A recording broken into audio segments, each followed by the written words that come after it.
बोलो विष्णु भगवान की जय। एकादशी मैया की जय। आश्विन मास के शुक्ल पक्ष की इस एकादशी का नाम पापांकुशा एकादशी है। पाप रूपी हाथी को पुण्य रूपी अंकुश लगाने की वजह से इस एकादशी का नाम पापांकुशा है। इस एकादशी में दान, दया, धर्म, पुण्य आदि के कार्य करने चाहिए। अनेक प्रकार के धर्म करने चाहिए। इस प्रकार युधिष्ठिर ने आदर पूर्वक भगवान श्री कृष्ण से पूछ लिया, हे मधुसूदन, इस एकादशी का नाम क्या है? आप कृपया करके बताइए, इसकी विधि क्या है और उसका फल क्या है? भगवान श्री कृष्ण ने कहा, ये युधिष्ठिर, समस्त पापों को नाश करने वाली इस एकादशी का नाम पापांकुशा है और इस दिन मनुष्यों को विधि पूर्वक भगवान पद्मनाभ की पूजा करनी चाहिए और यह एकादशी सभी को मनवांछित फल प्रदान करने वाली है। और जो मनुष्य बहुत दिनों तक कठोर तपस्या करने के बाद वो फल प्राप्त नहीं होता, वो फल इस एकादशी के माध्यम से प्राप्त हो जाता है। इस प्रकार अज्ञानतावश मनुष्य अनेक पाप करता है, परंतु जो मनुष्य नित्य हरि भगवान विष्णु का ध्यान करते हैं, कीर्तन करते हैं, मनन करते हैं, ऐसे मनुष्यों के पाप नष्ट हो जाते हैं। तो भगवान के कीर्तन से, भगवान के नाम से मनुष्यों के पाप नष्ट हो जाते हैं। इस प्रकार जो मनुष्य वत्सल भगवान विष्णु की शरण में जाते हैं, उनको कभी भी यम यातना नहीं भोगनी पड़ती।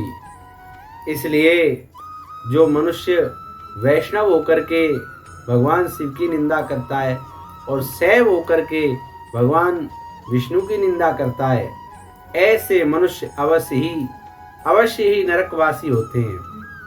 तो सहस्त्र वर्षों तक वाजपेयी यज्ञ करने पर अश्वमेध यज्ञ करने का जो फल होता है ना, इस एकादशी के वो 16वें भाग के बराबर भी नहीं है। बड़े बड़े यज्ञ कर लो, अश्वमेध बड़े बड़े यज्ञ करने के जो पुण्य हैं वो 16वें भाग के बराबर भी नहीं है इस एकादशी के। इसलिए इस एकादशी का जो पुण्य है, इसके समान तीनों लोकों में कुछ भी नहीं है। तो मनुष्य पद्मनाभ भगवान की पूजा नहीं करते, जो वो इस देह में उनकी में पाप वास करते हैं। जो पद्मनाभ भगवान की पूजा करते हैं उनके सभी पाप नष्ट हो जाते हैं। इस प्रकार हे राजेंद्र, इस व्रत के पुण्य से 10 पीढ़ी मातृपक्ष की और 10 पीढ़ी पिता के पक्ष की और 10 पीढ़ी पत्नी के पक्ष की तर जाती हैं इस एकादशी के व्रत को करने से।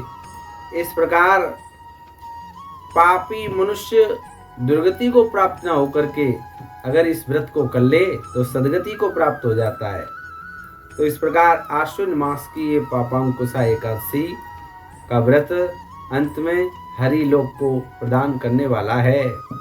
इसमें अनेक प्रकार के दान, दया, धर्म करने चाहिए। ब्राह्मणों को सत्कार सहित अन्य प्रकार के कई दान करने का फल बताया है।